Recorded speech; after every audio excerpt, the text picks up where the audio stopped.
Assalamualaikum warahmatullahi wabarakatuh. Kembali bersama saya Amrullah dalam AMR Podcast.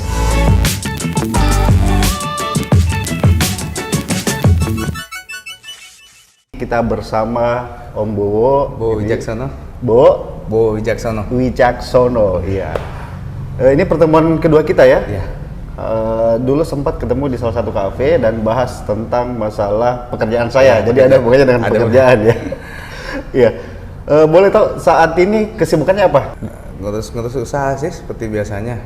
Cuma lagi ada ekspansi ke usaha baru sih, usaha kopi. Usaha baru, berarti ada berapa usaha yang dijalankan Om sekarang? Sekarang ada bengkel, bubut, las, jasa penyewaan peralatan pembangunan, scaffolding, alat mesin, showroom, air minum, penggilingan bakso dan somai, serta distributor barang campuran. Kayaknya ini semua barang ini kayaknya ada di dia nih. Jadi semua lini usaha di handle sama Om Bowo nih. Enggak juga sih. Ini urus sendiri atau banyak manajemen di dalamnya Om? Sementara ngurus sendiri, cuma ada tim sih yang bantu. Ada tim yang bantu ya. Yang paling difokuskan yang di usaha yang paling awal yang mana Om? Kalau saya usaha awal sih workshop itu bengkel bubut, las, sama jasa penyewaan scaffolding dan peralatan pembangunan. Kalau air minum ya usaha tambahan sama seperti showroom mobil. Usaha tambahan. Kalau kopi ini kan baru. Kalau untuk penggilingan itu memang warisan dari orang tua. Penggilingan itu, berarti yang penggilingan ini warisan, kemudian yang showroom dan sebagainya itu murni setelah Om Bowo yang create sendiri ya, yang ini ya. Om Bowo kalau nggak salah pendidikannya dari Surabaya ya? Iya, tapi lanjut sini kemarin. Ambil jurusan apa di Surabaya? Teknik mesin. Teknik mesin ya. Teknik mesin berarti S1 di Universitas. Enggak, lanjut sini saya. Lanjut di Untat ya, selesainya di Untat ya. Saya pikir biasanya kalau sudah punya usaha itu enggak selesai. Itu wajib selesai ya. Iya. Kalau saya melihat sempat kita waktu saat itu ketemu tahun lalu ya, kita ketemu di salah satu kafe itu kita bahas saat itu Om Bowo baru pulang dari kantor pajak ya. Iya, kantor pajak ya. Kantor pajak. Dan kalau nggak salah ini Om Bowo ini bayar pajaknya sampai dengan bisa miliaran setahun ya? Ya, kalau PPN masuk ya miliaran sih. Kalau miliaran. PPN masuk karena 10% dari pembelian barang ya. Kalau PPN keluar itu tetap, kalau PPN keluar kan PPN yang beli dari kita. Jadi kita juga yang bayarkan selisihnya. Di luar PPH. Kalau PPH kan memang kewajibannya kita sebagai pengusaha. Iya, pajak penghasilan. Penghasilan ya. Jadi kalau saya bisa simpulkan ini pajak aja bayarnya bisa miliaran ya, berarti omset berarti bisa dibayangkan itu berapa banyak. Jadi ya saya nggak usah disebutkan angka ya, atau kalau boleh disebutkan angka juga nggak apa-apa sih bos. Kalau untuk di produk sih setahun di atas 10 miliaran. Omset ya untuk produk grosiran di luar yang ngecer ya. Di luar ngecer ya. Di luar ngecer sama jasa-jasa yang lain. Makanya kan terbagi berapa bidang usaha itu ada, jadi pajaknya terbagi, nggak ditumpu satu. Oh enggak, tapi kalau di total dari seluruh semua lini usaha mencapai segitu. Iya. Untuk di atas puluhan miliar. Satu limit usaha itu di atas 10 miliar ya. Yang jasa distributor barang di atas 10 miliar. Omset per tahun. Per tahun ya. 10 miliar itu uang semua ya. Kalau dari semua lini usaha yang paling besar, yang paling omsetnya paling besar yang mana Om? Relatif sih, kan ekonomi kan nggak selalu flat, kadang naik, kadang turun. Tergantung. Rata-rata ya alhamdulillah, maksudnya dari semua link usaha itu kan semua jumlah total karyawan sekitar 76. Seluruh karyawan di semua lini usaha ya? Semua grup itu 76 orang ya? Karena kita kan ada main properti juga kan, tapi ruko aja. Oh properti tapi fokus di ruko, belum ke perumahan ya? Belum. Kalau ruko kan usaha tahunan, maksudnya kita nggak bisa simpulkan itu usaha sih, jatuhnya ke investasi. Makanya saya nggak selalu sebut usaha. Termasuk lini investasi ya beda ya, karena dibangun terus simpan gitu kan. Kadang digunakan untuk stok barang apa untuk penyimpanan gudang itu. Kalau disewain jarang sih saya sewain, rata-rata pakai simpen untuk investasi. Iya, itu lini usaha. Nah, saya pengen fokus bahas tentang yang penggilingan bakso. Iya. Penggilingan bakso ini saya kaget lah kalau misalnya saya bilang baru kali ini saya mendengar penjual bakso itu bisa bayar pajak sampai ratusan juta atau miliaran lah untuk penggilingan bakso ya. Nah, apa triknya bos sampai bisa usahanya sebesar ini? Yang pertama kan saya dididik orang tua ya, tanggung jawab pekerjaan. Jadi kita berusaha, ada kewajiban yang harus kita laksanakan di negara kan, di daerah kita. Jadi semua barang yang kita beli pasti kan terinput pajak kalau resmi ya. Kalau saya resmi, nggak tahu saya kalau yang ilegal yang nggak punya izin, saya nggak tahu larinya kemana. Cuma kalau yang resmi semua barang dibeli pasti bayar PPN masuk dan kita bayar PPN keluar dengan PPh. Nah, izin apa semua itu udah jelas. Udah jelas, berarti pajak sudah pasti. Pajak udah pasti. Dalam setiap transaksi diperhitungkan ya PPN ya. Jadi PPN masuk, PPN keluar, PPh itu harus dihitung. Ketika kita nggak bisa ngitung, ya pasti nggak balance lah. Makanya kan kenapa saya tekan selalu, saya pingin masyarakat kayak untuk bakso dan somai ya, belanja di mitra saya karena barang semua yang pertama saya berizin, saya resmi. Yang kedua, semua produk yang saya jual sudah termasuk pajak. Jadi secara tidak langsung masyarakat yang konsumsi bakso dan somai ada ikut kontribusi untuk bayar pajak di situ. Karena barang yang dibeli dari mitra kan ada pajak udah yang dibayar. Ada pajak. Jadi saya selalu edukasi ke masyarakat, belilah bakso dan somai di mitranya Solo Indah. Karena kita resmi. Yang kedua, pajak kita bayar. Jadi ada kontribusi untuk negara dengan daerah. Berarti tidak semata-mata mencari untung sendiri ya? Ya nggak bisa, karena kewajiban ada. Pasti membayar pajak untuk negara, karena di setiap transaksi itu sudah termasuk pajak ya? Iya, pajak.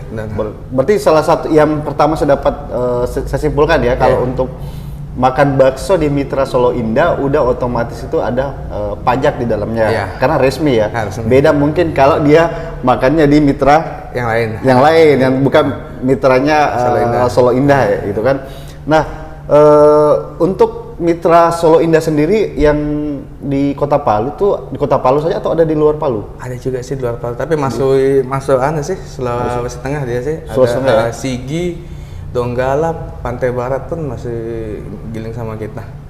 Penggilingan, jadi total mitranya di sekarang sudah berapa untuk penggilingan bakso ini? Total mitra bakso dan somai kurang lebih 1.200. 1.200. Banyak juga ya.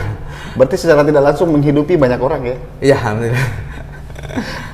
Iya. Bagaimana saya bisa tahu misalnya atau masyarakat bisa tahu yang mana sih mitra Solo Indah? Penjual bakso yang mana atau somai yang mana nih yang mitranya Solo Indah? Jadi saya sekarang ini lagi buat semacam branding, plakat. Memang yang mitra saya kasih branding itu. Saya kasih branding, saya notariskan. Jadi mereka, ketika kamu tidak bermitra dengan saya, wajib kembalikan. Karena kalau kamu jadi mitra, belanja dengan saya kan otomatis kan ada pajak yang saya bayar. Makanya kemarin sempat dari petugas pajak nanya, Mas Bowo itu gilingnya di mana? Yang sini? Oh, bukan mitra saya gitu. Tapi nggak ada tindak lanjutnya. Maksudnya kalau bukan mitra saya, berarti kan kamu tahu yang terdata cuma saya. Harusnya mereka kan pasti udah nggak bayar pajak dong, nggak punya izin. Tapi nggak ada kelanjutannya sih. Tapi sudahlah, terserah urusannya mereka. Cuma tugas saya kan, saya edukasi, sosialisasi ke masyarakat, belilah bakso, somai di mitranya Solo Indah, karena paling tidak itu membantu daerahnya kita itu. Membantu negara ya. Oke. Nah, berarti yang pertama taat pajak lah ya, Solo Indah ini taat pajak ya. Kemudian yang kedua juga saat itu kita waktu bincang-bincang di KP sana sebelah, juga secara tidak langsung jadi membantu, kalau nggak salah membantu pembangunan masjid atau apa saat itu? Iya, ya memang itu amanah sih dari orang tua. Amanah. Jadi dari hasil pekerjaan semua disisihkan untuk fakir miskin, anak yatim, korban bencana, rumah-rumah ibadah atau yang membutuhkan lah, yang layak memang dibantu gitu. Makanya kemarin itu 2020 ya, saya ada program bantu mitra penjual bakso dan somai, memfasilitasi seperti apa sih kebutuhan pendukung usahanya kamu kan, seperti mungkin motor, sepeda, televisi, kulkas, kipas angin, kompor, apa bla bla lah, yang penting kebutuhan untuk pendukung usaha dia. Makanya kemarin sampai kurang lebih ya 40-an unit lah sepeda motor yang kita super ke mitra. Tahun 2020 40 unit motor disediakan untuk mitra. Iya, itu mitra langsung bayar full atau bagaimana sistemnya dengan Om ini? Enggak, saya jatuhnya ke mereka tuh beri mereka enggak bayar ke saya sih. Dengan bermitra dengan saya, ada produk yang saya sisihkan untuk jadi poin mereka itu. Jadi mereka enggak beli produk ini secara tidak langsung begini. Saya kasih kamu hadiah dengan beli produk ini, tapi hadiahnya ambil di luar. Nah, nanti untuk poin pencapaiannya menyusul dengan kesehariannya belanja itu termasuk poin. Oh, berarti nggak perlu bayar ya? Nggak perlu bayar. Cukup dengan berbelanja di Solo Indah Group ya, itu akan masuk poin untuk dia, dan itu sudah ketika mencapai poin maka motornya sudah dianggap selesai. Dan surat legalitasnya saya berikan ke mereka. Kalau untuk kendaraannya langsung dikasih di depan karena dia langsung gunakan buat sebagai modal usaha.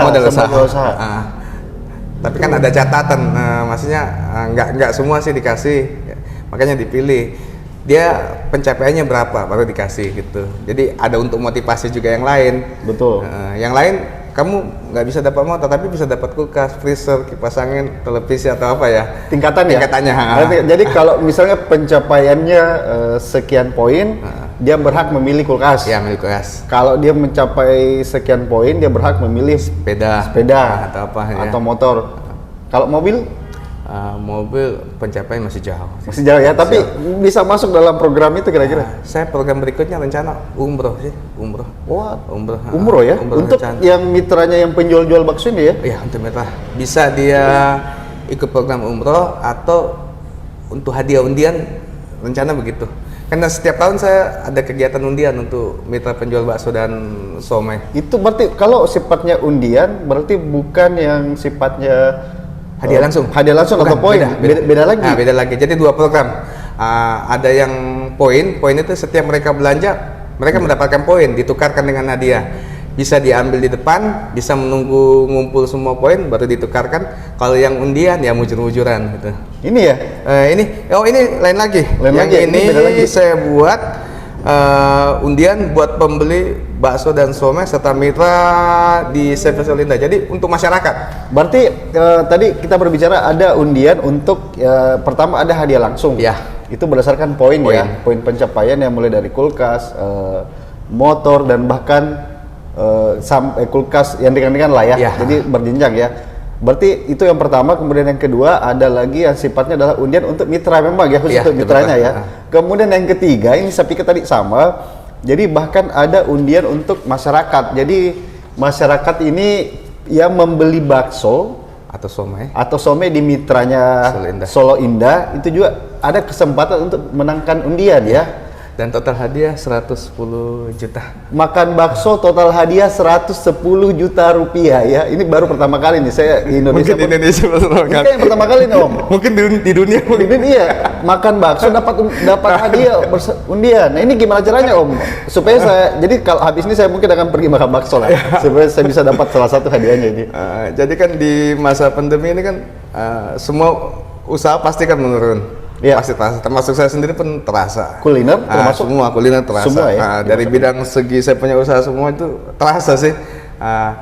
Saya mengedukasi ke masyarakat buat seperti ini, istilahnya biar bisa jadi motivasi sih ke mitra-mitra, jadi mendongkrak dia punya penjualan yang betul. Tadi kan saya tentukan tadi untuk somai 20.000, untuk bakso 35.000, untuk di keagenan 100.000. Maksudnya kan kalau orang makan bakso ya bisa sampai 20, 30, tapi ketika dia cuma 15.000, ayolah nambah 5.000 biar bisa ikut, siapa tahu beruntung. Tapi ini hadiahnya lumayan banyak sih, sampai hampir 600-an ya total hadiah semua ya. 600 item ya? Iya, sekitar 600 item ya. Iya. Jadi warga teman-teman sahabat AMR Podcast khususnya di Palu ya, hadiahnya itu ada mesin cuci yang paling tertinggi, saya lihat ada 1 unit sepeda motor Mio ya. Iya, Mio M3. Iya, jadi kapan lagi selama ini kita hanya sekedar makan bakso, habis itu kenyang dan itu atau some dan pulang kan. Tapi kalau ini adalah dengan adanya ini makan bakso ada kesempatan dapat motor kan. Bahkan semoga ke depan bisa dapat mobil ya dan bahkan umroh ya. Itu ya. Iya. Ini nggak rugi Om? Kalau rugi susah sih juga diomongin karena dari amanahnya Bapak tadi dikeluarkan zakat sedekahnya sempat dikeluarkan udah. Jadi kita kejar sama-sama sih, dunia akhirat dikejar sama, harus balance. Berarti intinya berbisnis di situ ya, amanah orang tua ya, bahwa selalu kejar dunia dan kejar untuk akhirat ya. Dan kalau biasanya selama ini yang saya dapat itu ada memang yang cenderung mungkin lebih banyak untuk hasilnya itu adalah untuk membantu kaum yang kurang mampu ya, fakir miskin, duafa dan sebagainya. Tetapi kali ini kalau yang saya dapatkan Om beda gitu kan. Yang saya dapatkan adalah selain membantu fakir miskin dan sebagainya dan bahkan secara langsung membantu agen-agennya, juga pasti pajaknya ditaatkan. Pasti akan naik. Pasti akan naik. Nah, ketika omset penjualan di mitra naik, mereka akan belanja ke saya. Otomatis saya pengambilan barang ke pabrik pasti naik dong. Ya. Otomatis pajak saya PPN masuk ke negara pasti naik dong, mengikuti jumlah barang yang saya ambil. Pasti akan menyesuaikan semua. Tuh. Jadi saya selalu edukasi ke masyarakat, ya belilah di mitranya Solo Indah gitu. Karena semua barang yang kita jual, mulai dari pajak pembelian masuk, pajak pembelian keluar, penghasilan, semua kita bayar, izin kita urus semua. Dan produk yang kita jual kan udah lewat uji semua kan, dari Balai POM, Kesehatan, sampai limbah hasil produksi pun diuji kemarin sama Dinas Lingkungan Hidup.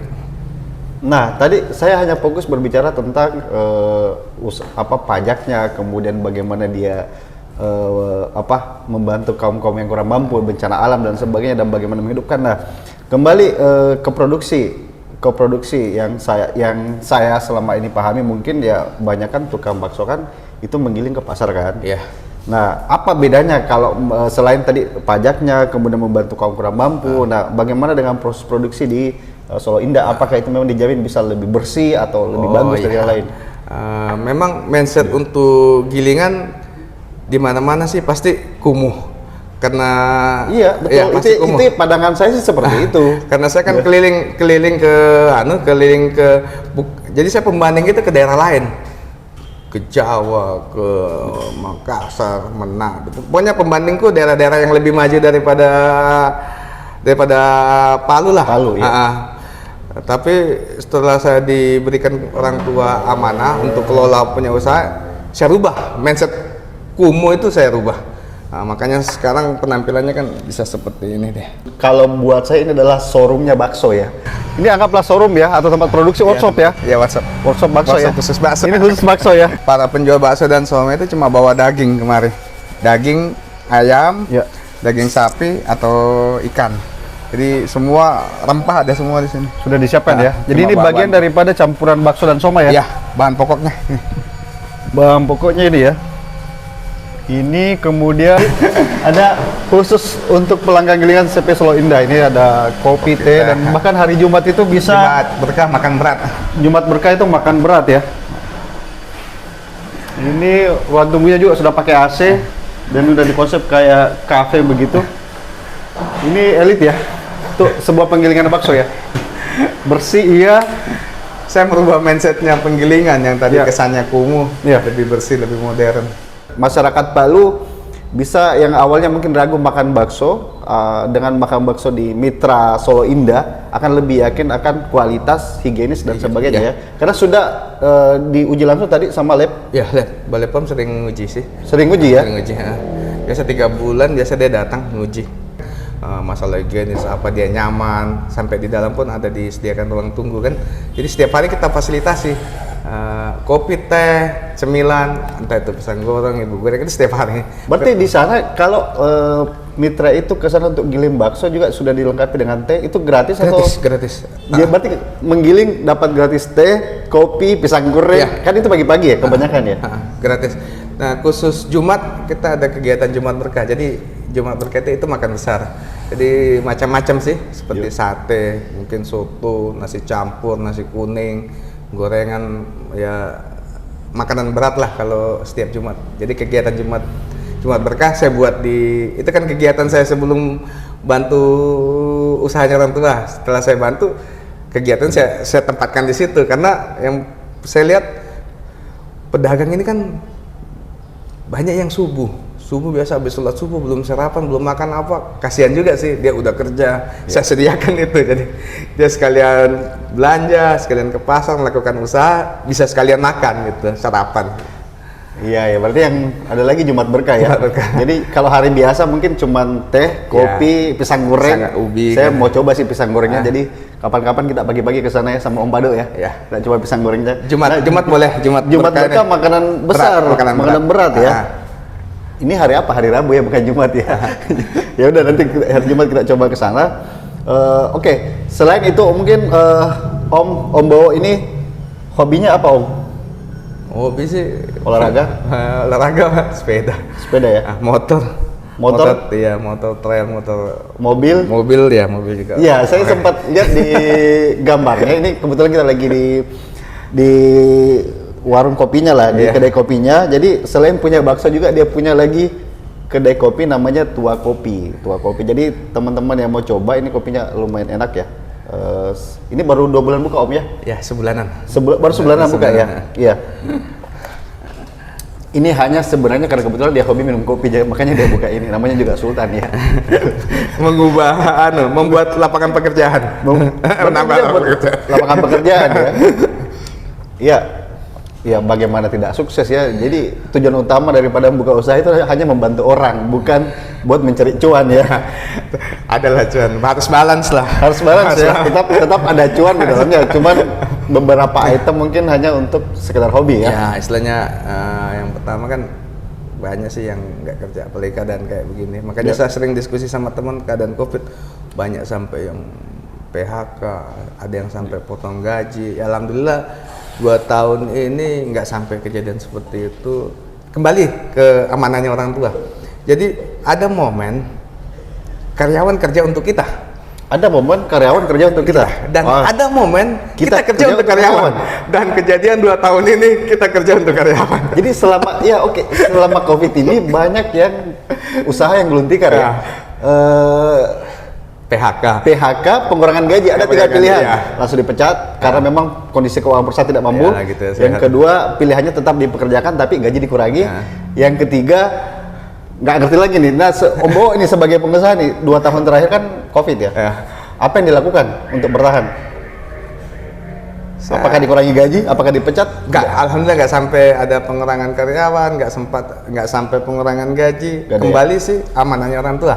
Nah, jadi ada fase kita kerja untuk karyawan dan keseharian biasa normal lah karyawan kerja untuk kita. Jadi karyawan memang kan saling bersinambungan ini, berhubungan. Jadi karyawan kerja bantu kita usaha untuk menghasilkan keuntungan untuk kita.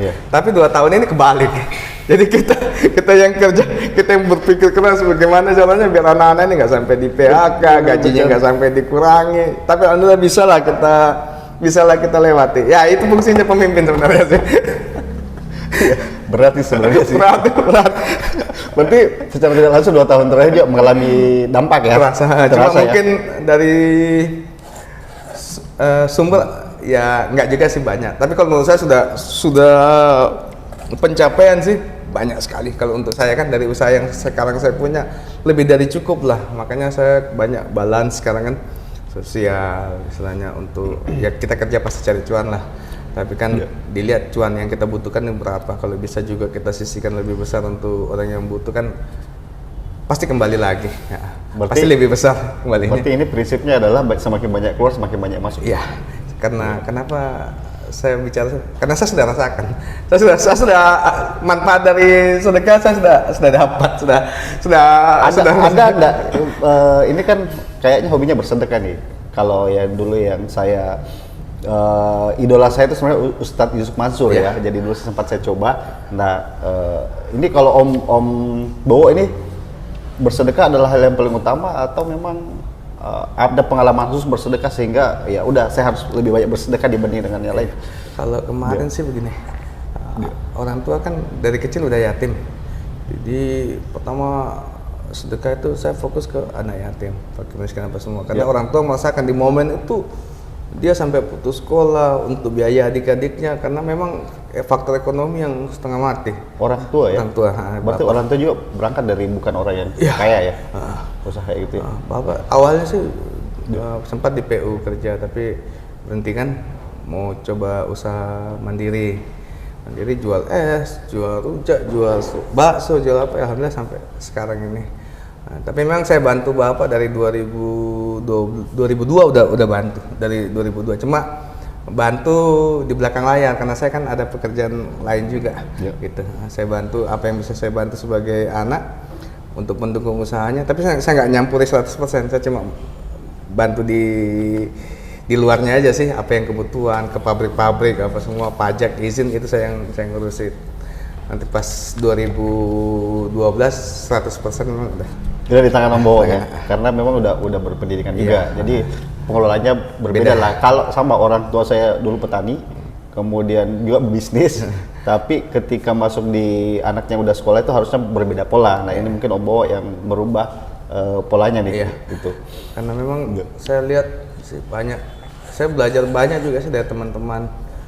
Ketika orang tuanya berhasil, turun ke anaknya rata-rata gagal karena faktor gagal sih atau belum siap sebenarnya sih. Atau didikan?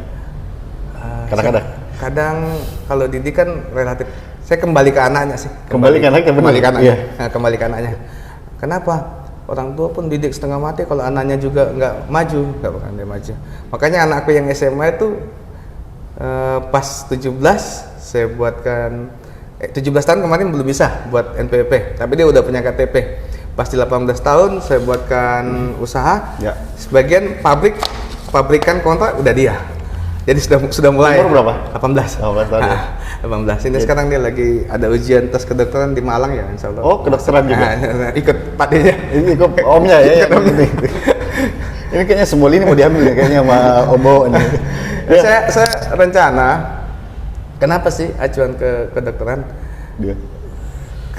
Kalau kakak mungkin terlalu jauh ya karena di Jawa Timur. Tapi ketika dia di Palu, ya mungkin saya punya ide, saya punya ini bisa jalan. Makanya saya dorong anak untuk kedokteran. Yang pertama, dokter bukan tempat cari uang sih kalau saya. Bambang untuk orang.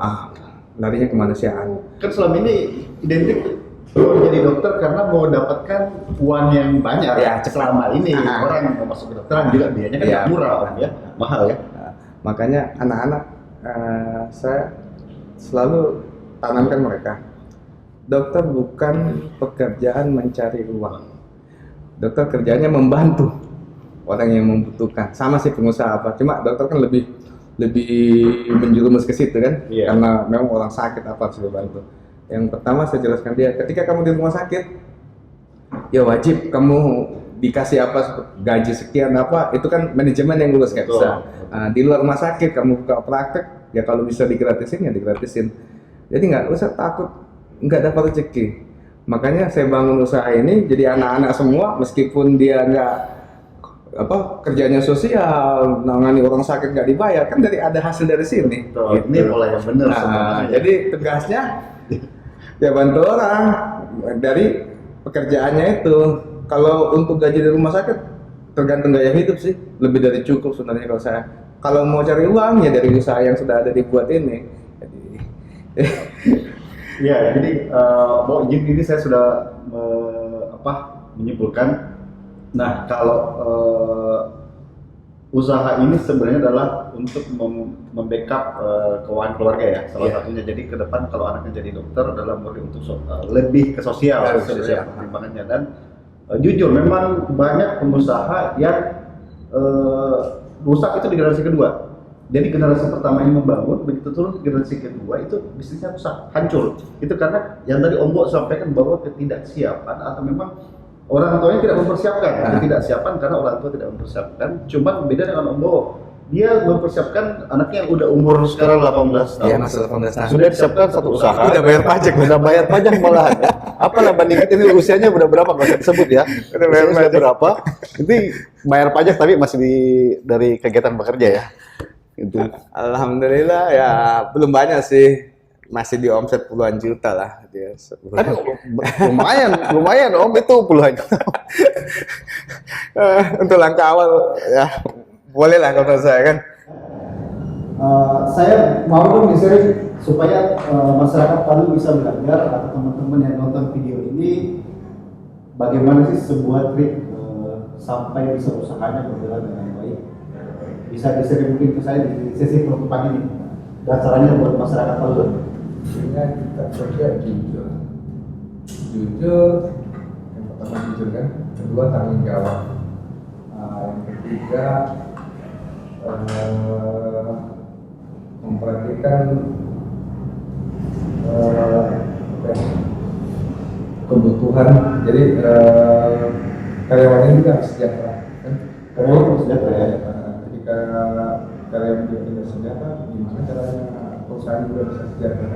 Tapi juga harus sama-sama balance. Jadi karyawan juga harus sadar diri, jangan minta sejahtera sedangkan perusahaan juga lagi lagi ada caranya kayak kemarin karyawan nggak begitu terlalu banyak menuntut kan, nah ada yang menuntut malahan karena di perusahaan lain aja yang pada kolaps, kita masih alhamdulillah tetap bertahan meskipun pada intinya yang kembali ke tadi harusnya karyawan yang mencari uang untuk kita kembali kita yang mencari uang untuk karyawan. 2 tahun waktu ya enggak, masih bisa jalan semua lah, nggak sampai pemecatan, PHK, nggak sampai potong gaji, nggak sampai. Alhamdulillah ya, semua berjalan seperti biasa meskipun sebenarnya berat tapi jalan semua, nggak pernah jalan semua ya. Iya. Ya jadi saran dari Mas Bo, jadi sebenarnya Mas Bo ini sudah menghidupi 1.200 agen, maksud di bawahnya ya. Mitra ya, jadi secara tidak langsung kalau dia berkeluarga saja punya istri dan anak kali 3 berarti 3.600 orang yang dihidupi oleh Mas Bo ya, jadi ibadahnya dapat ya, ibadahnya dapat balance di situ ya. Jadi kalau saya pelajari pengaruh pendidikan orang tua penting sekali Pak Haji Suparmin yang sejak 1985 buka usaha penggilingan bakso ya. Kalau bahasanya dari 1970-an sudah jualan bakso. 1970 sudah jualan bakso ya. Gitu ya.